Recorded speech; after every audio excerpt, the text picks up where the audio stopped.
Jadi ini, kenapa jadi Iran, Amerika itu kok begitu dimusuhi sama Iran? Kenapa? Kita mesti cari tahu apa sebabnya. Rupanya setelah saya lihat, penyebabnya itu adalah mereka bertikai soal interpretasi terhadap perjanjian JCPOA. Itu ditandatangani 14 Juli 2015. Itu ditandatangani. Waktu ditandatangani itu presidennya masih Barack Obama. Iya.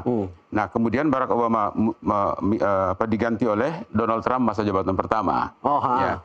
Jadi waktu JCPOA itu ditandatangani, itu ada 5 negara anggota tetap 5 negara anggota tetap Dewan Keamanan, itu negara nuklir semua, ditambah Jerman dan Uni Eropa.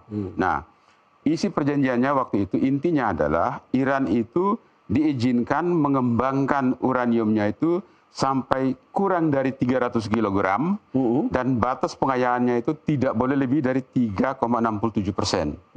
Itu yang dibutuhkan untuk pembangkit listrik dan segala macam kesehatan. Itu kesepakatannya. Nah, kalau itu Iran memenuhi kesepakatan itu, maka Amerika akan cabut semua sanksi yang sudah dijatuhkan kepada Iran dan negara Barat. Nah, ini kayak kucing dengan telur dan ayam, mana duluan gitu. Apa yang terjadi setelah ditandatangani itu, dan itu itu bukan perjanjian, itu kesepakatan. Semacam MOU begitu. Agreement, bukan agreement, kesepakatan saja, kesepakatan kayak MOU ya. MOU, understanding ya. Kesepakatan ini meskipun hanya levelnya itu seperti MOU, kesepakatan, tapi di-endorse oleh Dewan Keamanan PBB. 1 minggu setelah disepakati, langsung di-endorse oleh Dewan Keamanan PBB dengan resolusi 2231. Nah, isinya adalah Iran harus tetap konsisten pada di bawah 300 kg dan tidak boleh lebih. Nah, biang keroknya kenapa Iran diserang bulan Juni lalu, itu karena ada 3 laporan dari International Atomic Energy Agency yang mengatakan bahwa pengayaan uranium itu sudah melampaui 60%. Kesepakatan ya.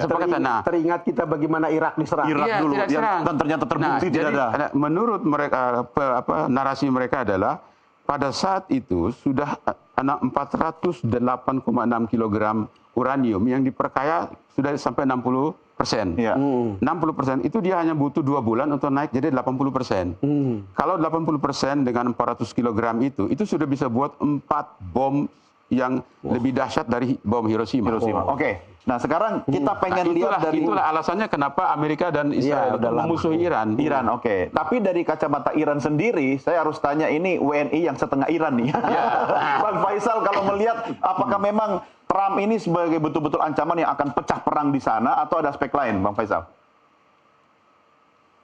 Ya, kalau saya lihat begini ya. Saya agak berbeda dengan Pak Titan. Jadi kalau menurut saya permusuhan ini dipicu sejak kemenangan revolusi Islam Iran 1979. Ketika rezim Mullah akhirnya mendeklarasikan anti-Zionis. Kalau anti-Zionis kan berarti anti-Amerika.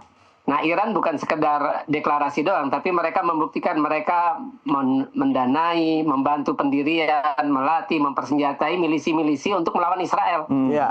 Pertama kan Hizbullah tahun 1982, kemudian Hamas 1987. Di Yaman juga ada Al-Husyun, itu juga dapat dukungan dari Iran juga. Jadi ya buat Amerika harus dipakai segala cara, apapun itu propagandanya untuk memojokkan Iran. Ini kan propaganda nuklir itu kan dari 2002. Kalau Amerika mau istilahnya benar-benar jujur soal nuklir, tudingan ini, harusnya Israel yang lebih dulu istilahnya ditekan untuk tidak melakukan program nuklir. Saya pernah mewawancarai salah satu pembocor nuklir Israel, yaitu Mordechai Vanunu. 2004 saya wawancara. Ketika dia keluar dari penjara, waktu itu Mordechai Vanunu itu bilang, waktu dia bekerja aja di sana, itu Israel sudah memproduksi 200 bom nuklir. Artinya apa yang dilakukan Amerika mirip yang Amerika dari 2002 itu mirip yang dilakukan oleh George Walker Bush dengan Tony Blair ketika menuding Saddam Hussein untuk memproduksi senjata pemusnah massal, tapi tidak pernah terbukti. Iran kan sudah bekerja sama, tim inspeksi IAEA dikasih kesempatan untuk datang, tapi Amerika tidak pernah menekan Israel untuk mengizinkan tim inspeksi dari IAEA untuk datang menginspeksi reaktor nuklir di Mona. Jadi apa yang dilakukan Amerika sejak 2002 sampai sekarang yaitu salah satu propaganda untuk memojokkan Iran, karena Iran memang anti-Zionis, Ya. Ya sekaligus anti Amerika. Jadi sebenarnya Bang Faisal apapun alasannya ya suka-suka Trump aja lah ya. Ya. Ya, jadi istilahnya dibikin alasan itu sendiri. Karena Iran ini benar-benar ancaman. Ya. Dari semua negara yang pro-Palestina, cuma Iran yang anti-Zionis. Negara Muslim maksud saya ya. Dari semua negara Muslim, semua pro-Palestina. Tapi yang anti-Zionis kan cuma rezim mullah di Iran. Ya. Sekarang kalau kita lihat itu ya Mas Faisal, ini cerita. Orang kan menunggu ini. Perang jadi enggak gitu.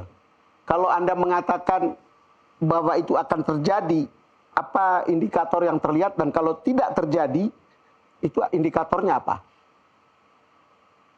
Kalau saya lihat ini ada semacam perang urat saraf ya, ketika Trump memindahkan kapal perang, kapal induknya USS Abraham Lincoln ke Timur Tengah, ke laut Mediterania kalau tidak salah.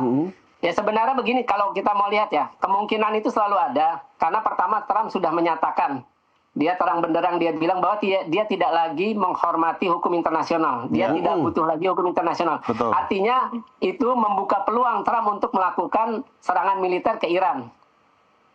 Nah, pertanyaannya sekarang adalah apakah Trump berani memutuskan untuk menyerang Iran? Karena kita lihat ketika perang 12 hari Juni tahun lalu, Iran berhasil meluluhlantakkan ibu kota Tel Aviv dan kota Haifa di Israel. Mungkin kalau Amerika tidak masuk waktu itu, ya mungkin kerugian yang dicapai Israel jauh lebih besar. Nah, apakah ini nanti perang bisa skala besar? Ya itu tergantung apakah Trump memutuskan serangan militer skala terbatas, apakah serangan militer langsung menargetkan pemimpin tertinggi Ali Khamenei. Ya. Tapi menariknya Bang Don ya, Bang Faisal, ini kan sebenarnya keuntungan juga nggak sih dari internal dalam negeri Iran? Dia memerlukan sebuah isu untuk membangkitkan nasionalisme masyarakatnya di tengah urusan dalam negeri soal ekonomi yang lagi bertubi-tubi ini, Bang Faisal. Ya memang demo kemarin itu kan demo dipicu seperti kata Pak Pitan tadi, ambruknya nilai tukar rial terhadap dolar Amerika Serikat. Itu, nah pertanyaan, kalau saya melihatnya dari sisi lain, Amerika maupun Israel akan memanfaatkan apapun situasi internal atau apa sih istilahnya momentum ketegangan politik di Iran untuk memojokkan terus Iran bahwa terjadi pelanggaran hak asasi, warga sipil dibunuhi. Tapi Trump lupa, dia di dalam negeri di Minnesota juga ada kasus. Kan juga sudah ada warga sipil di Amerika yang demo anti undang-undang imigrasi juga menjadi korban jiwa di sana. Namanya jadi juga anak nakal bicara perdamaian. Iran sedikit banyak akan dipakai oleh Amerika maupun Israel untuk memojokkan Iran di mata dunia internasional. Nah, Bu Pitan, itu saya ingin tahu betul ya, ultimate goal-nya, ini karena sejarah masa lalu kah? Atau ada sesuatu yang ke depan itu betul-betul menjadi ultimate goal dari Donald Trump atau Amerika? Kenapa sampai yang harus terjadi begini? Jadi begini, masalah yang terjadi itu sebenarnya masalah ketidakadilan internasional. Makanya saya selalu katakan yang terjadi sekarang ini adalah bencana hukum internasional. Karena begini, kenapa Amerika itu tidak mau Iran punya senjata nuklir? Karena Amerika takut kalau Iran punya senjata nuklir, Israel musnah. Gitu. Nah, jadi pertanyaannya sekarang, kenapa ada 9 negara di dunia yang boleh punya senjata nuklir, tapi kenapa Iran tidak boleh? Kan pertanyaan orang kan begitu. Jadi begini, 1 Juli 1968 itu ditandatangani apa yang disebut NPT, Nuclear Non-Proliferation Treaty. Indonesia sendiri waktu itu zaman Adam Malik menugaskan duta besar kita di Moskow, London, dan Amerika untuk menandatangani perjanjian itu. Nah, perjanjian itu diinisiasi oleh Uni Soviet, Amerika Serikat, dan Inggris. Tambah 40 negara lainnya waktu itu. Nah, tetapi Pakistan tidak mau ikut, India tidak mau ikut, ya toh, karena apa? Karena waktu itu mereka masih mengembangkan senjata nuklir. Nah, tidak adilnya begini, itu perjanjian NPT itu mengatakan bahwa tidak boleh menyebarkan senjata nuklir, tidak boleh mentransfer teknologinya kepada senjata nuklir, dan negara nuklir tidak boleh membantu negara nuklir punya senjata nuklir.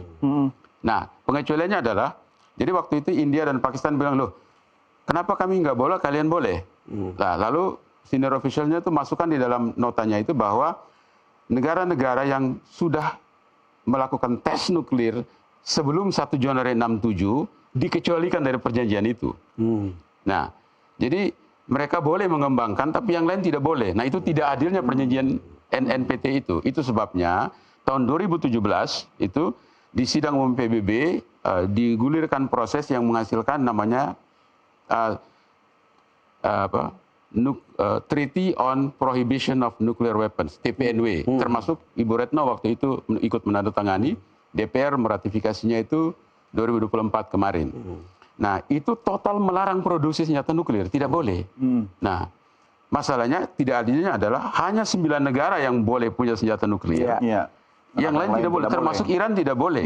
Indonesia kita sudah tekan tidak boleh gitu. Nah, tapi kenapa jadi pertanyaan sebenarnya itu yang menghasut bahwa Donald Trump serang ya, itu adalah laporan daripada International Atomic Energy Agency itu. Laporan ini hanya dia yang bisa mengauditnya, tidak bisa diaudit oleh orang lain lagi.